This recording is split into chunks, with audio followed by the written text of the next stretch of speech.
Hello everyone. Now this is quite interesting. These clips here are from a longer video shared by Ukraine, showing the liberation of the Boika Towers.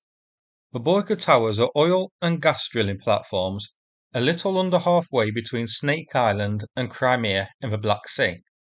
I'll show you where these are roughly on the map later. These towers were occupied by Russia back in 2015, and during the invasion of Ukraine, Russia did use them for military purposes. They were used as helipads and also static emplacement for communications equipment and radars to monitor Ukraine's coastline and the Black Sea. The helipads likely playing a role in the resupply of Snake Island back when Russia occupied it. So these did play a surprisingly important role in Russia's operations in Ukraine. Now, Ukraine has reported that the Boika Towers are officially back under Ukrainian control. The drilling platforms Petro-Godovelets, Ukraine, SPBU Tavrida, and SPDU Sivash are the platforms named as recaptured by Ukraine. Tavrida is a name you may recognize because it was targeted by Ukraine in 2022. Now, you may remember a few weeks ago, around August the 24th or 25th, video footage emerged online, which is playing now, of a manpad from a small boat engaging a Russian Su-30, and also a clip of a Russian Su-30 engaging a Ukrainian boat with its cannon. These took place in and around these platforms too, and this was likely the date of their capture, with the news only officially being confirmed and announced today. It's unknown if Russia had any troops on the towers when Ukraine recaptured them, but I think that unlikely. But Ukraine did report they removed a radar from the tower. Now, I'm not sure if the radar was still functioning, relaying data back to Crimea, or if it was inoperational since Russia abandoned these towers. So Ukraine has confirmed it controls the towers again. So where are they? Well, they're roughly clustered around the markers shown here, about 126 kilometers from Crimea. So can Ukraine actually use these? Well, the obvious danger is airstrikes from Russia hitting them. So any Ukrainian troops here would be vulnerable to attack, of course. But Ukraine could potentially use them for a good staging ground for amphibious operations across the coast to Crimea, not to mention doing what Russia did and putting radars, electronic warfare equipment, communications equipment on them.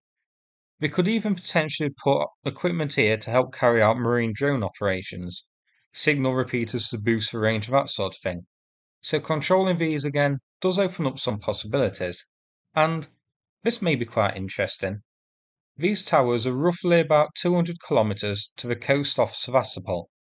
This stretch of coastline around here is where Russia launches its Caliber missiles from frigates and submarines, taking them out of Sevastopol harbour, off the coast, launching at Ukraine, then going back to port. Could this platform be used to launch attacks on the Black Sea Fleet? Well, the Neptune missile is about 16 feet long, and Ukraine launches them from specialized vehicles. But if a launch could be rigged up on these platforms, it would be interesting.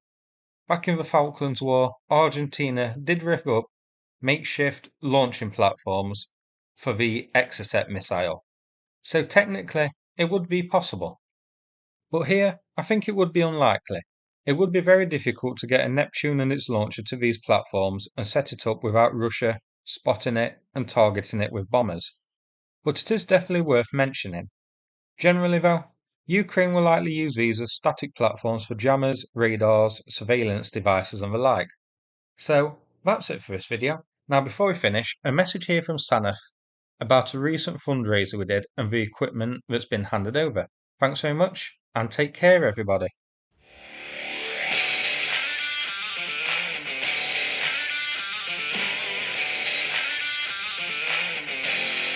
Testing 1, 2, 3, 1, 2, 3. UK now.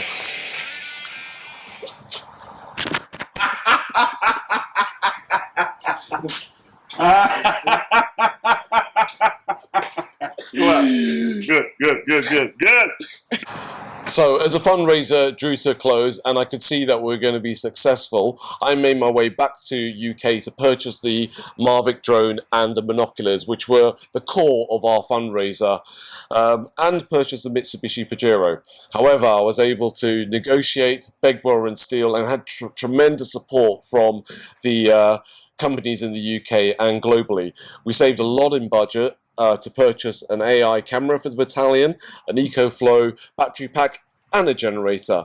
Further to that, we were also able to repair the one of the trucks that was damaged, and that's back on the road, a Mitsubishi L200, and as I mentioned, the Pajero, which is now being built over in the UK. Now, I did promise you guys a special surprise, so over here I have our special guest, our favourite soldier, Yuri. Hello everyone, Sukamamas, thank you for your work, for your help. All people who help us, thank you very much.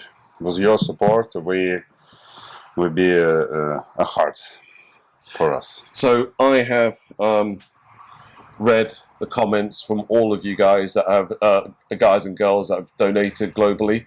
I can see that this support has come from the four corners of the world, and you understand this is much bigger than Ukraine.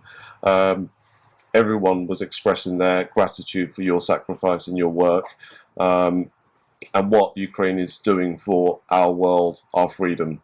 So from us all, from the heart, really, thank you very much.